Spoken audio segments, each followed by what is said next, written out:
Ascribe status sociology का subject है।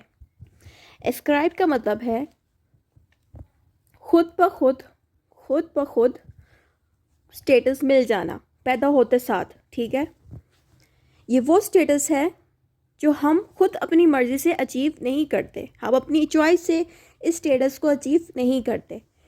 Introduction में लिखा है, ascribed status is a type of status that a person gets when he or she is born. They cannot choose it themselves and cannot be changed. यहाँ पे ये लिखा हुआ है कि ये जो अचीव स्टेटस है ये अपनी चॉइस से अचीव नहीं होता और ये पैदा होते साथ when a child is born उसी वक्त ही ये स्टेटस अचीव हो जाता है।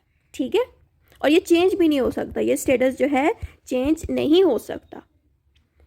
जो दूसरा हमने वीडियो पे पढ़ा था अचीव स्टेटस, उसमें आप अपनी मर्ज़ी से अपने स्टेटस को चेंज भी कर सकते हैं, आपकी उसमें अपनी मर्ज़ी की चॉइस होती है, लेकिन इस वाले में आपकी चॉइस नहीं होती। Interpretation of the term ascribed status. Ascribed status is given to a person according to his condition. If born to rich family, his status is rich, but if born in a family background, that his status will be poor. यहाँ पे क्या ये रहे हैं कि अगर कोई rich family में पैदा हुआ है तो उसका स्टेटस होगा रिच, और अगर कोई पुअर फैमिली में, गरीब फैमिली में पैदा हुआ है तो उसका स्टेटस होगा पुअर। और उसी हिसाब से रिच फैमिली को अपर क्लास में रख दिया जाएगा और पुअर को लोअर क्लास में, और उसको ये स्टेटस दे दिया जाएगा कि ये पुअर है, ये लोअर क्लास में होना चाहिए, ये अपर है तो उसको, क्योंकि ये रिच है, इसको अपर क्लास में होना चाहिए। तो ये जो स्टेटस है जो पैदा होते साथ आपको मिलता है, इसको हम एस्क्राइब स्टेटस कहते हैं। ठीक है, एस्क्राइब स्टेटस, और ये चेंज नहीं हो सकता। अगर आप चेंज करना चाहते हैं तो आपको एजुकेशन लेनी पड़ेगी, एजुकेशन लेके या तो आप डॉक्टर बन जाएं या किसी ऐसी फील्ड में चले जाएं जिससे आपको अच्छी अर्निंग हो, ताकि अपने आने वाले लाइफ को आप चेंज करके अपने स्टेटस को चेंज कर सकते हैं। लेकिन अगर आप एजुकेशन नहीं लेते, कुछ भी नहीं कर रहे, तो आप पूरी ज़िंदगी उसी स्टेटस के साथ ही ज़िंदगी गुजारोगे। ठीक है, meaning of the term ascribe status. ascribe का मतलब है गिविंग क्रेडिट टू समवन।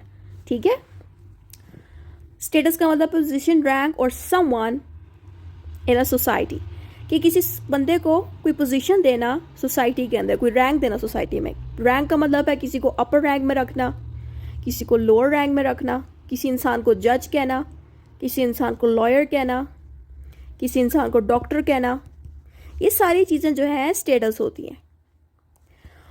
और एस्क्राइब का मतलब है कि किसी इंसान को उसकी कंडीशन के हिसाब से उसको स्टेटस देना। ठीक है, जैसे कि कोई अमीर होगा उसको रिच स्टेटस लगा देना, या कोई गरीब होगा उसको गरीब स्टेटस के मुताबिक समझा जाएगा। एग्जाम्पल यहाँ पे यह है sex, male given different status to women according to their biological sexes. अगर कोई मेल होगा तो मेल को लोग डिफरेंट स्टेटस देंगे, डिफरेंट तरह से उसको डील भी करेंगे। अगर कोई फीमेल होगी तो फीमेल का स्टेटस लोगों की नज़रों में डिफरेंट होगा। डिफरेंट इस तरह से होगा कि फ़ीमेल के साथ लोग नॉर्मली प्यार से भी बात करेंगे, उसको नरमी से उसको ट्रीट करेंगे, लेकिन अगर किसी मेल के साथ ट्रीटमेंट की जाएगी तो शायद उसको सख्ती भी डील करनी पड़े मेल को।